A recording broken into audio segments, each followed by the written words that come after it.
30 December 2021, Udupi's Kundapur PU College in Karnataka issued a circular and forbade the entry of the Muslim girls with hijab in the name of unity and equality.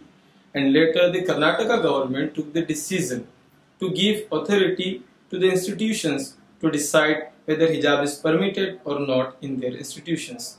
The government order states that wearing a headscarf is not an essential religious practice for Muslims that can be protected under the constitution, which resulted in protests by Muslim girls against the decision, not only in Karnataka but also in the different parts of the country. Then the debate started. Whether the hijab is essential to religion or not.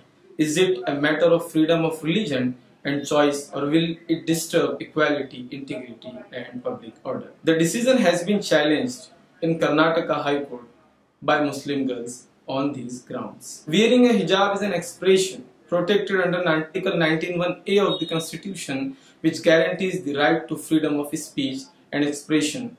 Constitutionally, a right under Article 19(1)(a) can only be limited to the reasonable restrictions mentioned in Article 19(2). The reasonable restrictions include sovereignty and integrity of India, friendly relations with foreign states, public order, decency or morality or contempt of courts, defamation or incitement to an offense. Students silently wearing a hijab, headscarves and attending class cannot be in any manner be said to be practice that disturbs public order and is only a profession of their faith. Ban on headscarf violates the fundamental right to equality, since other religious markers such as turban worn by a Sikh are not explicitly prohibited. Senior advocate Sanjay Hedge, appearing for the petitioners, also argued that the rules prescribe wearing of dupatta for women. The state cannot dictate the manner of wearing that dupatta if a student wishes to cover her head with it. In this debate on hijab, one of the most important questions is who has the right to decide whether the hijab is essential to religion or not.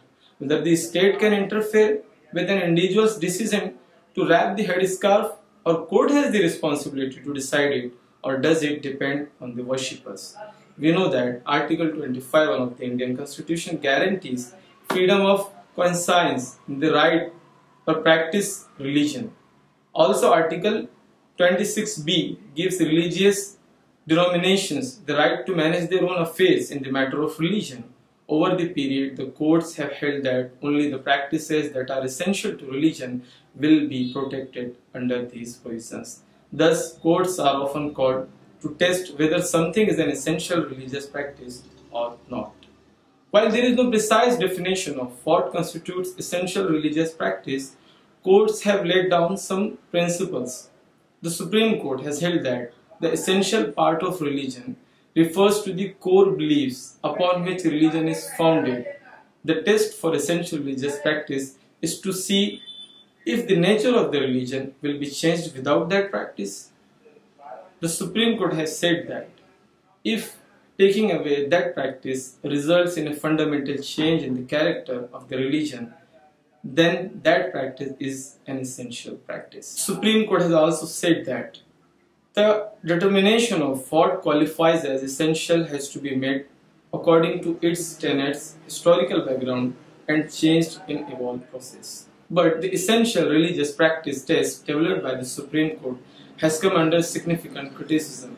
In the Sabrimala verdict, Justice D.Y. Chandrachud spent an entire section talking about why this test is problematic and could be replaced with better tests, given that courts don't have the competence to rule on faith. He pointed out that the essentiality test is a judicial creation and the court's legitimacy to decide on the faith of people may be questionable. Other authors have pointed out that our judicial system exists to adjudicate on secular, constitutional, statutory and common law issues and not on theology.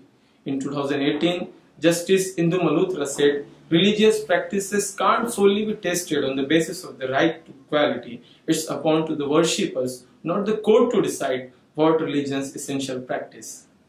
Now let's see what will be the impact on hijab wearing Muslim girls if hijab is banned. Vinod Kulkarni, one of the petitioners in Karnataka High Court, submitted that banning hijab is adversely affected the mental health of Muslim girls, especially of those who wear headscarves.